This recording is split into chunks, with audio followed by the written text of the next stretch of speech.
So guys, nagki-cravings talaga ako ngayon. And galing ako sa Asian store. Kaya bumili ako. Alam mo, 1 year na ako nakatira dito. Pero wala na ako. Tagal ko na hindi nakakain ng alimango talaga. Kaya ayun, bumili ako ng 1 kilo alimango. Tingnan nyo yan. Preserve, naka-preserve talaga siya. So, ewan ko na lang. Good luck na lang sa veneers ko. Pero namimiss ko talagang kumain. Magkano ba to? Wait. Mahal ito eh. Mangrove crabs, 1 kilo. So, 17.25 cents. So, in Philippine money is 1,295, I think. Yeah, 2,995. Ayaw ko na lang. Basta around siya doon. So, ayun nga, hindi ko alam kung ano ang lutuin natin. Basta parang gisahin ko muna siya para maglabas yung ano niya, yung kanyang ang kanyang katas, syempre. Para masarap. So, open natin siya. Ipakita ko sa inyo kung ano siya ha, kung paano ang alimango dito naka-preserve to. Hindi ko alam kung ilang buwan na to sa freezer. Dahil nga walang fresh dito dahil. Walang fresh from the sea. Fresh from the farm lang dito sa Netherlands. Ayun! Guys, sila dito sipit niya. Hindi ko alam kung maubos ko to. So, for sure, dahil ako lang ba nakakain. Oh. You see? Yung sipit niya, oh. Lawod nun pa to kung sa Ilonggo. Lawod nun, oh. Yes!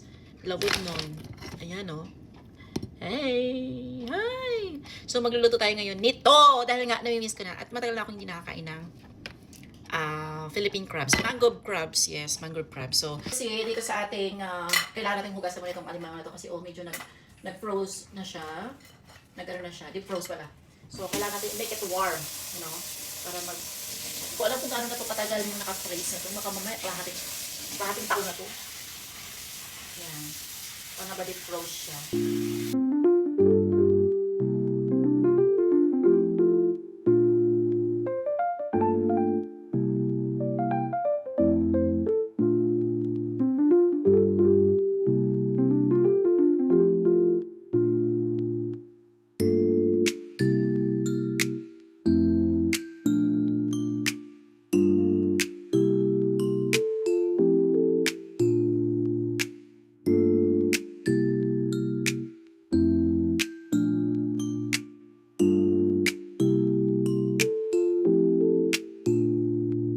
Brown ng ating garlic. So, follow up na natin yung ating onion.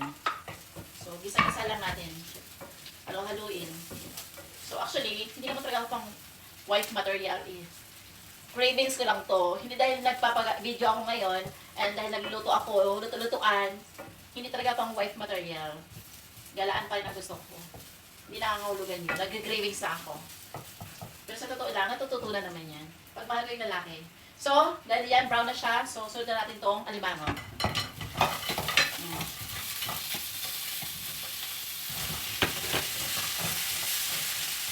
Ayan. Kita nyo na. Hindi mawawala. Dahil wala tayong Sprite, ano gawin natin? Coca-Cola.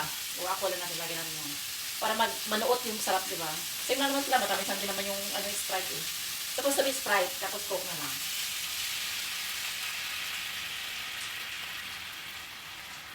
Yan. Kasi magtutubig pa yan siya eh, kaya Coke na lang ginamit natin. Antay natin siya na mag-turns ng red. So, buksan na natin. So, nakikita ninyo, di ba? Nilagay ko na ibang sangkap, hindi ko na binidyohan. Kasi baka makapihin nyo pa. O, tingnan nyo, maraming tubig kasi nag-defrost nga siya. Kaya hindi pa siya natuyo. So, medyo patuyuin natin siya ng konti. Pero okay na, nag-red na siya. No? So, nagsalang na rin ako ng kanin. Okay, so we are done now. Nakita nyo na, raud lekker. Lekker, huh? Bak may even hunger. So, as you can see here, meron ditong marinated fish. Ito isa sa mga gusto ko, marinated fish. Pero pag ito kasi malamig, gusto ko muna siyang i-frost. And also, tell me that I am a Filipino without telling that I am a Filipino. Of course, rice.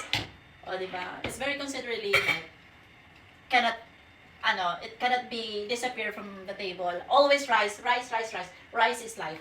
So, ito, ano natin to, i-warm lang natin siya. So, ayan, ready na ang ating mangrove crabs with garlic and onion, with oyster sauce, with Coca-Cola. That's it.